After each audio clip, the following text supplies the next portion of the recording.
In the year 1919, a virtually unknown German mathematician named Theodor Kaluza suggested a very bold and, in some ways, very bizarre idea. He proposed that our universe might actually have more than the three dimensions that we are all aware of. That is, in addition to left, right, back, forth, and up, down, Kaluza proposed that there might be additional dimensions of space that, for some reason, we don't yet see.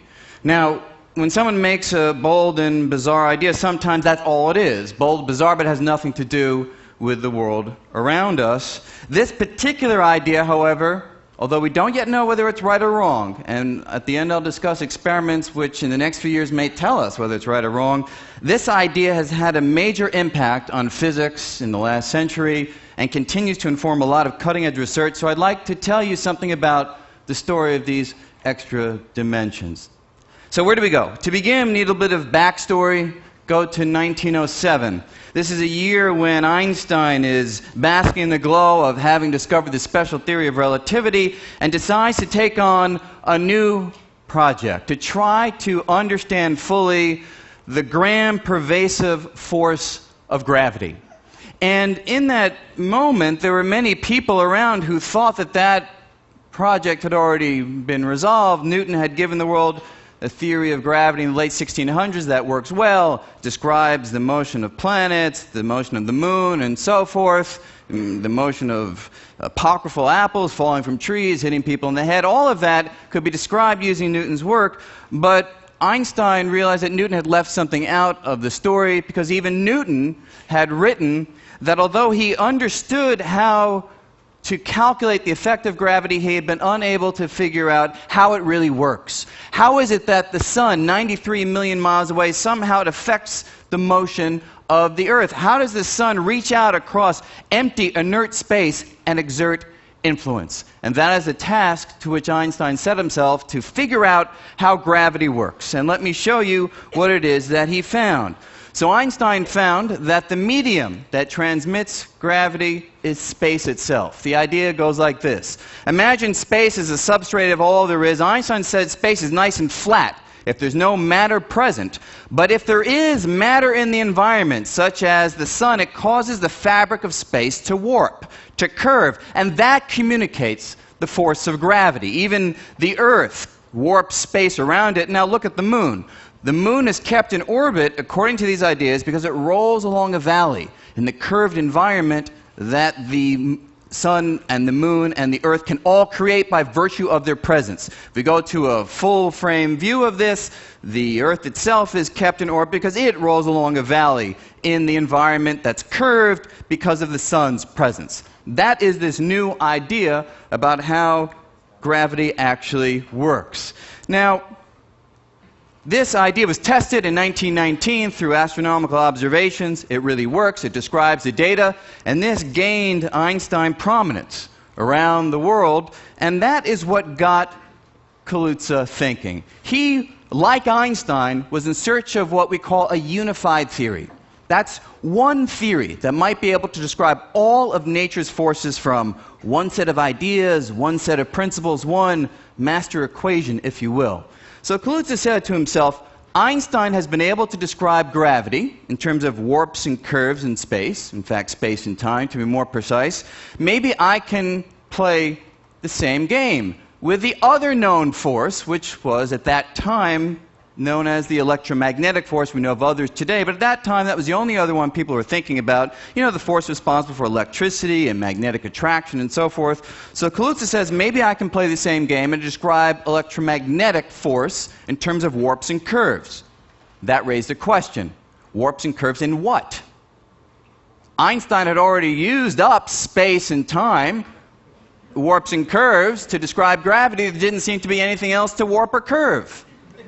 So Kaluza said, well, maybe there are more dimensions of space. He said, if I want to describe one more force, maybe I need one more dimension. So he imagined that the world had 4 dimensions of space, not 3. And imagined that electromagnetism was warps and curves in that 4th dimension. Now here's the thing. When he wrote down the equations describing warps and curves in a universe with 4 space dimensions, not 3, He found the old equations that Einstein had already derived in 3 dimensions. Those were for gravity. But he found one more equation because of the one more dimension. And when he looked at that equation, it was none other than the equation that scientists had long known to describe the electromagnetic force. Amazing. It just popped out. He was so excited by this realization that he ran around his house screaming victory, that he had found the unified theory. Now, clearly, Kaluza was a man who took theory very seriously. In fact, there's a story that when he wanted to learn how to swim, he read a book, a treatise on swimming, then dove into the ocean. This is a man who would risk his life on theory. Now, but for those of us who are a little bit more practically minded, 2 questions immediately arise from his observation. Number 1, if there are more dimensions of space, where are they? We don't seem to see them. And number 2, does this theory really work in detail when you try to apply it to the world around us? Now, the first question was answered in 1926 by a fellow named Oscar Klein. He suggested that dimensions might come in 2 varieties. There might be big, easy-to-see dimensions, but there might also be tiny, curled-up dimensions, curled up so small, even though they're all around us, that we don't see them. Let me show you that one visually. So imagine you're looking at something like a cable supporting a traffic light. It's in Manhattan, near Central Park. It's kind of irrelevant. But the cable looks one-dimensional from a distant viewpoint. But you and I all know that it does have some thickness. It's very hard to see it, though, from far away. But if we zoom in and take the perspective of, say, a little ant walking around, little ants are so small that they can access all of the dimensions. The long dimension, but also this clockwise, counterclockwise direction. And I hope you appreciate this. It took so long to get these ants to do this. But this illustrates the fact that dimensions can be of 2 sorts, big and small, and the idea is that maybe the big dimensions around us are the ones that we can easily see, but there might be additional dimensions curled up, sort of like the circular part of that cable, so small that they have so far remained invisible. Let me show you what that would look like. So if we take a look, say, at space itself, I can only show, of course, 2 dimensions on a screen. Some of you guys will fix that one day. But anything that's not flat in the screen as a new dimension goes smaller, smaller, smaller, and way down in the microscopic depths of space itself. This is the idea. You could have additional curled-up dimensions. Here is a little shape of a circle, so small that we don't see them. But if you were a little ultra-microscopic ant walking around, you could walk in the big dimensions that we all know about. That's like the grid part. But you could also access the tiny curled-up dimension that's so small that we can't see it with the naked eye or even with any of our most refined equipment, but deeply tucked into the fabric of space itself, the idea is there could be more dimensions, as we see there. Now, that's an explanation about how the universe could have more dimensions than the ones that we see, but what about the second question that I asked? Does the theory actually work when you try to apply it to the real world? Well, it turns out that Einstein and Kaluza and many others worked on trying to refine this framework and apply it to the physics of the universe as was understood at the time, and in detail it didn't work. In detail, for instance, they couldn't get the mass of the electron to work out correctly in this theory. So many people worked on it, but by the 40s, certainly by the 50s, this strange but very compelling idea of how to unify the laws of physics had gone away. Until something wonderful happened in our age. In our era, a new approach to unify the laws of physics is being pursued by physicists such as myself, many others around the world. It's called superstring theory, as you were indicating. And the wonderful thing is that superstring theory has nothing to do at first sight with this idea of extra dimensions. But when we study superstring theory, we find that it resurrects the idea in a sparkling new form. So let me just tell you how that goes. Superstring theory, what is it? Well, it's a theory that tries to answer the question, what are the basic, fundamental, indivisible, uncuttable constituents making up everything in the world around us?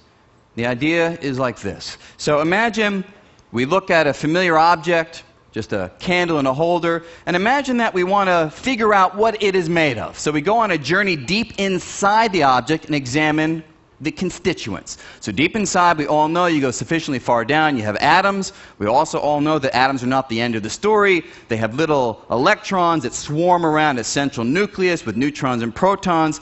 Even the neutrons and protons have smaller particles inside of them, known as quarks. That is where conventional ideas stop. Here is the new idea of string theory.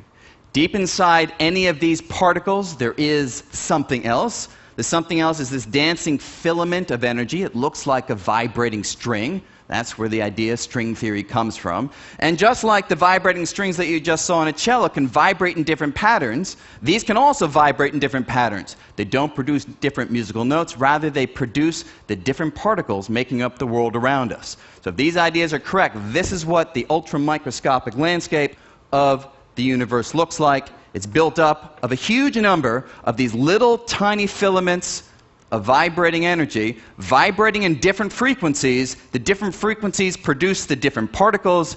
The different particles are responsible for all the richness in the world around us. And there you see unification, because matter particles, electrons and quarks, radiation particles, photons, gravitons, are all built up from one entity. So matter and the forces of nature all are put together under the rubric of vibrating strings, and that's what we mean by a unified theory. Now here is the catch. When you study the mathematics of string theory, you find that it doesn't work in a universe that just has 3 dimensions of space. It doesn't work in a universe with 4 dimensions of space, nor 5 nor 6. Finally, you can study the equations and show that it works only in a universe that has 10 dimensions of space and 1 dimension of time. It leads us right back to this idea of Kaluza and Klein that our world, when appropriately described, has more dimensions than the ones that we see. Now, you might think about that and say, well, okay, if you have extra dimensions and they're really tightly curled up, yeah, perhaps we won't see them if they're small enough, but, if there's a little tiny civilization of green people walking around down there, you make them small enough and we won't see them either. That is true. One of the other predictions of string theory. No, that's not one of the other predictions of string theory. But it raises the question, are we just trying to hide away these extra dimensions, or do they tell us something about the world? And the remaining time, I'd like to tell you 2 features of them. First is, many of us believe that these extra dimensions hold the answer to what perhaps is the deepest question in theoretical physics, theoretical science. And that question is this. When we look around the world, as scientists have done for the last 100 years, there appear to be about 20 numbers that really describe our universe. These are numbers like the mass of the particles, like electrons and quarks, the strength of gravity, the strength of the electromagnetic force, a list of about 20 numbers that have been measured with incredible precision, but nobody has an explanation for why the numbers have the particular values that they do. Now, does string theory often answer? Not yet. But we believe the answer for why those numbers have the values they do may rely on the form of the extra dimensions. And the wonderful thing is, if those numbers had any other values than the known ones, the universe as we know it wouldn't exist. This is a deep question. Why are those numbers so finely tuned to allow stars to shine and planets to form when we recognize that if you fiddle with those numbers, if I had 20 dials up here and I let you come up and fiddle with those numbers, almost any fiddling makes the universe disappear. So can we explain those 20 numbers? And string theory suggests that those 20 numbers have to do with the extra dimensions. Let me show you how. So when we talk about the extra dimensions in string theory, it's not one extra dimension, as in the older ideas of Kaluza and Klein. This is what string theory says about the extra dimensions. They have a very rich intertwined geometry. This is an example of something known as a Calabi-Yau shape. Name isn't all that important, but as you can see, the extra dimensions fold in on themselves and intertwine in a very interesting shape, interesting structure. And the idea is that if this is what the extra dimensions look like, then the microscopic landscape of our universe all around us would look like this on the tiniest of scales. When you swing your hand, you'd be moving around these extra dimensions over and over again, but they're so small that we wouldn't know it. So what is the physical implication, though, relevant to those 20 numbers? Consider this. If you look at the instrument, a French horn, notice that the vibrations of the airstreams are affected by the shape of the instrument. Now, in string theory, all the numbers are reflections of the way strings can vibrate. So just as those airstreams are affected by the twists and turns in the instrument, strings themselves will be affected by the vibrational patterns and the geometry within which they are moving. So let me bring some strings into the story. And if you watch these little fellas vibrating around, they'll be here in a second right there, notice that the way they vibrate is affected by the geometry of the extra dimensions. So if we knew exactly what the extra dimensions look like, we don't yet, but if we did, we should be able to calculate the allowed notes, the allowed vibrational patterns. And if we could calculate the allowed vibrational patterns, we should be able to calculate those 20 numbers. And if the answer that we get from our calculations agrees with the values of those numbers that have been determined through detailed and precise experimentation, this in many ways would be the first fundamental explanation for why the structure of the universe is the way it is.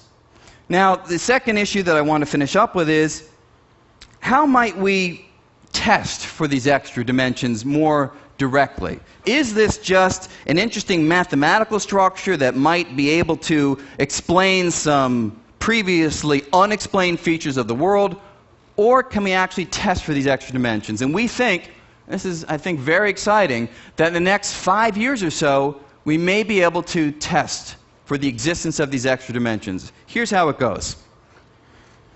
In CERN, Geneva, Switzerland, a machine is being built called the Large Hadron Collider. It's a machine that will send particles around a tunnel, opposite directions, near the speed of light. Every so often, those particles will be aimed at each other, so there's a head-on collision. The hope is that if the collision has enough energy, it may eject some of the debris from the collision from our dimensions, forcing it to enter into the other dimensions. How would we know it?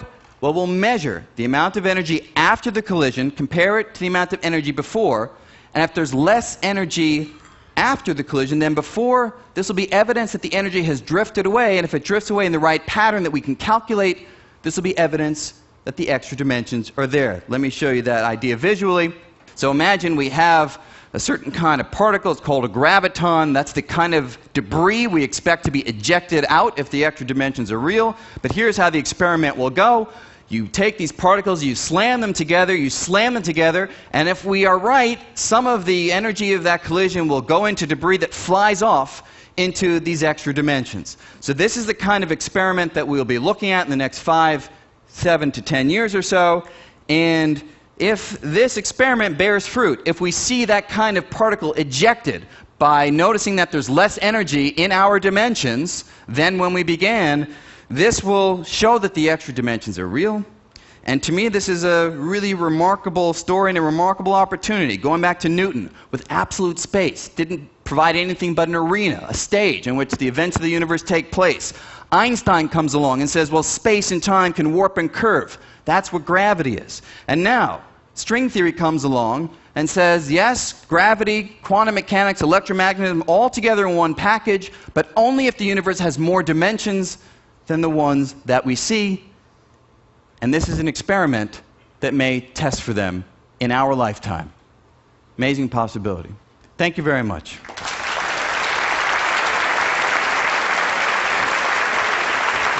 fantastic.